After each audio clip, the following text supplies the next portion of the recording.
Հայաստանի Հանրապետության կենսաչափական նոր անձնագիրը կարմիր կլինի։ Այս մասին ասել է վարչապետ Նիկոլ Փաշինյանը ներքին գործերի նախարար Արփինե Սարգսյանի հետ քննարկման ժամանակ։ Մենք մեր դրոշի վրա 3 գույն ունենք՝ կարմիր, կապույտ եւ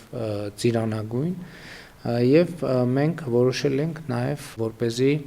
կենսաչափական անձնագիրը կարմիր երանգ ունենա,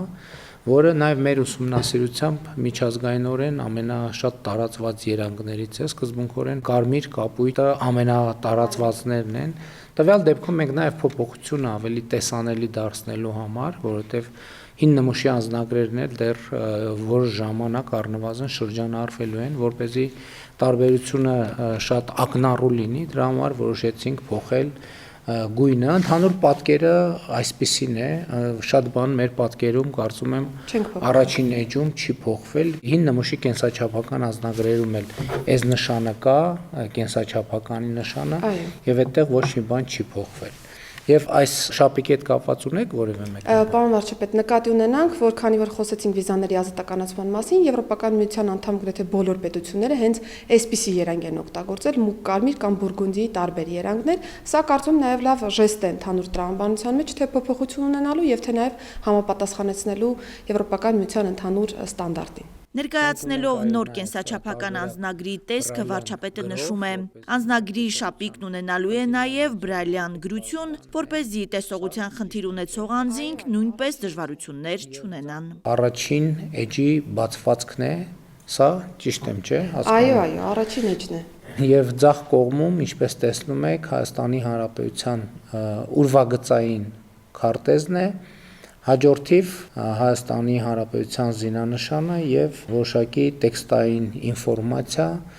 այստեղ ամենակարևորը, որ մեր երկրի ուրվագծային քարտեզն է։ Անձնագրի հետին պատկերը զարդարվել է ճարտարապետական հնագույն զարդանախշերով, տեղեկացնում է ներքին գործերի նախարարը։ Մեր մասնագետները փորձել են զարդանախշերը միացնել, ներդաշնակեցնել եւ ֆոնային ցանց ստանալ, սա եւս կարեւոր նշանակություն ունի։ Քարտեզը կա թե շապիկի առաջին հատվածում եւ թե նաեւ վերջին հատվածում նույնականացրել ենք։ Անձնագրի էջերում կարելի է տեսնել Հայկ Նահապետի, Էջմիածնի Մայր տաճարի պատկերներն, ինչպես նաեւ Գեղամասարում ու Ուխտասարում հայտնաբերված ժայռապատկերներ։ Փաշինյանի խոսքով անձնագրի բոլոր էջերը ներկայացնելու են մեր ինքնությունն ու պատմությունը։ Ահա այսպիսին է լինելու մեր էջը, վիզուալ, ուղղահայաց է լինելու անձնական տվյալների էջը, եւ մենք ինչպես տեսնում ենք, երրորդ էջում Մեսրոպ Մաշտոցի ստեղծած այբուբենն է։ Ինչու եմ ասում Մեսրոպ Մաշտոցի ստեղծած այբուբեն, որովհետև հենց 405 թվականի իր նախնական վարկածով է, որ այբուբենը արտահայտվելու է անձնագրի մեջ։ Երկար քննարկումներից հետո որոշեցինք պատկերել Երևանի կասկադը, որը իհարկե Երևանում շատ ուժեղ սիմվոլներ կան, բայց ընտրություն պիտի կատարեինք եւ ընտրությունը կանգ առավ Երևանի կասկադի վրա եւ նաեւ Թամանյանը որպես մեր ժամանակակից քաղաքաշինության նահապետ, հաջորդիվ Արագած լեռը իր 4 գագաթներով եւ տվյալ բարձրության մասին։ Կենսաչափական նոր անձնագիրն ունի նաև պաշտպանիչ շերտեր, որոնք երևում են միայն ուլտրամանուշակագույն ճառագայթի տակ։ Կենսաչափական անձնագրերն ու նույնականացման քարտերը կտրամադրվեն այս տարվա աշնանից։ Մեր նպատակն է քաղաքացիական ավիացիայի միջազգային կազմակերպության ICAO-ի 9303 ստանդարտին համապատասխան նոր փաստաթղթեր տրամադրել մեր քաղաքացիներին։ Սա նշանակում է, որ նորագույն տեխնոլոգիաներին համապատասխան են փաստաթղթերը, սահմաններին փոխճանաչելի փաստաթղթերի մասին ենք խոսում, որպեսզի մեր քաղաքացիները շատ ավելի արժանապատիվ կարողանան ճանապարհորդել։ Վարչապետ Նիկոլ Փաշինյանը Գիտությունների ազգային ակադեմիայում մասնակցել է Հայաստանի գիտությունը համաշխարհային հետազոտական տարածքում մրցակցություն, գիտական գերազանցություն եւ գիտական արդյունքի իրացում տեսության մեջ խորագրով կլոր սեղան քննարկմանը։ Ես այս քննարկման ընթացքում զարմանալի նորություններ իմացա, որոնք անշուշտ իրենց ազդեցությունը կունենան մեր հետագա քաղաքականությունների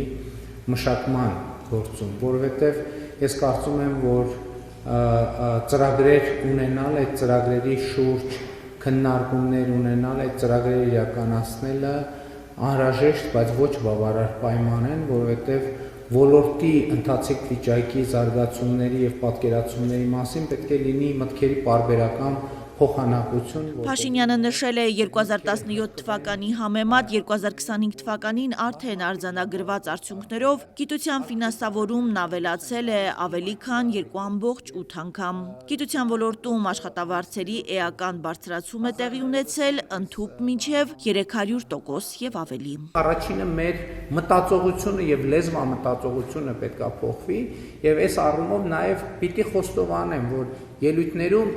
իմ ականջը ծակում է, երբ որ ասում եմ, որ կառավարությունը աջակցում է գիտությանը,